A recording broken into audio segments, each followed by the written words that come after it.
Terima kasih atas waktunya bersama kami, Pak Gatot Nurmantio di Prime Time News. Pak Gatot, mengapa Anda memutuskan turut serta dalam gerakan menyelamatkan pemilu ini? Apakah memang ada hal yang sangat dikhawatirkan? Bukan karena pro kontra pada kandidat-kandidat presiden. Apa salahnya saya kalau ikut? Karena saya melihat ini ada hal yang sangat krusial dan sangat benar-benar menakutkan bagi saya, begitu, Pak. Apa yang menakutkan itu, Pak Gatot?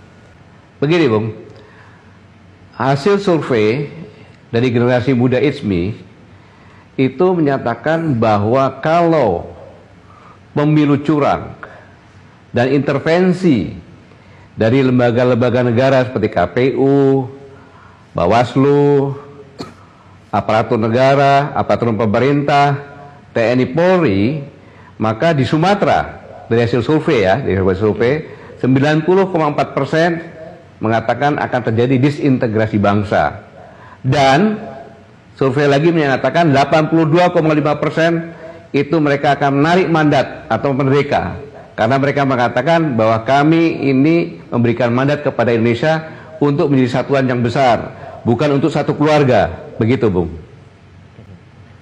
Apakah ini artinya bahwa ada potensi kekacauan, Pak Gatot, yang bisa saja terjadi ketika pemilu 2024, 14 Februari 2024 usai begitu? Masalahnya kalau cuma kekacauan itu kecil, tetapi kalau negara ini terpecah dan menjadi beberapa negara, ini yang sangat luar biasa. Makanya saya harus berbicara di sini. Jangan sampai ini terjadi. Begitu, Bung. Dan sekarang yang krisis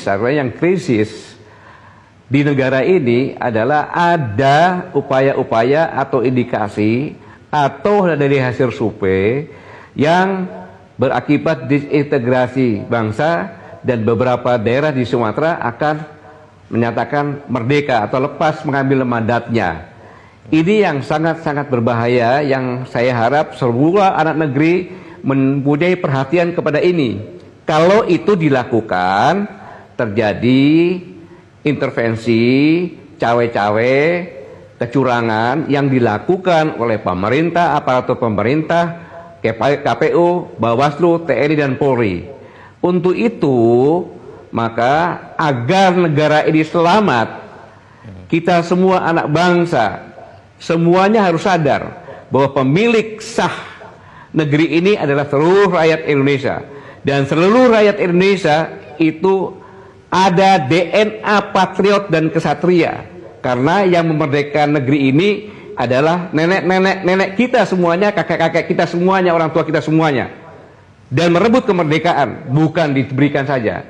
Untuk itu maka saya bangkitkan lagi DNA kesatria dan patriot untuk menjaga agar negara ini tidak tercabik-cabik, agar kesultanan kerajaan yang di 43 ini yang memberikan mandatnya untuk menjadi kesatuan yang besar itu tidak menarik mandatnya lagi. Maka semua harus berani mengatakan bahwa apabila ada yang curang, apabila yang tidak netral, apabila yang ikut intervensi, baik itu dari kepala desa sampai ke presiden, dari prajurit rendah sampai dengan Panglima TNI, dari Bayangkara rendah sampai Kapolri, ikut cawe-cawe, maka itu adalah pengkhianat negara yang membiarkan negara ini akan tercabik-cabik dan terpecah-pecah.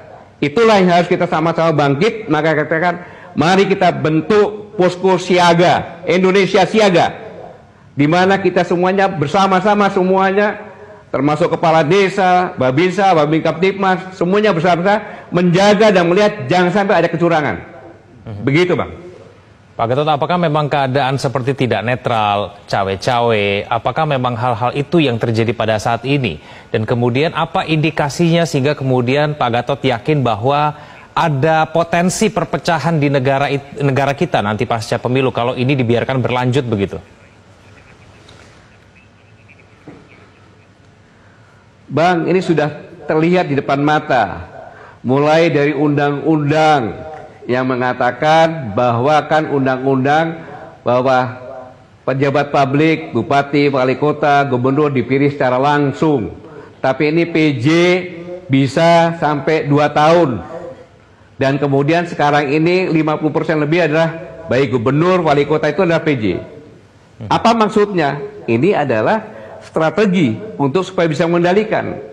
Buktinya ketika rapat bupati, wali kota, gubernur, ketika ditanya, dievaluasi berapa lama Mendagri, setiap 3 bulan. Presiden mengatakan akan saya evaluasi dan saya amati tiap hari. Dan bisa saya tegur dan saya ganti. Ini kan luar biasa. Bisa mengganti wali kota, bupati, gubernur kapanpun saja. Bukankah ini seperti raja? Bukan ini persiapan? Patut saya menduga boleh persiapan ini. Ini yang pertama. Yang kedua, Presiden tidak menegur Gibran untuk menjadi wakil presiden. Artinya presiden ikut sama-sama. Kemudian kita tahu semuanya kecurangan-kecurangan, digembosinya mobil Amin di Sumatera Utara, Jalan Sudirman 7 oleh Disub. Kemudian aparat dari Satpol PP, pernyataan, banyak lagi gambar kepala desa dikumpulkan. Ini bukan saya saja, di pelosok-pelosok dari survei dari generasi muda ISMI menyasar semuanya, dan mereka mengerti itu, melihat, dan sangat berbahaya.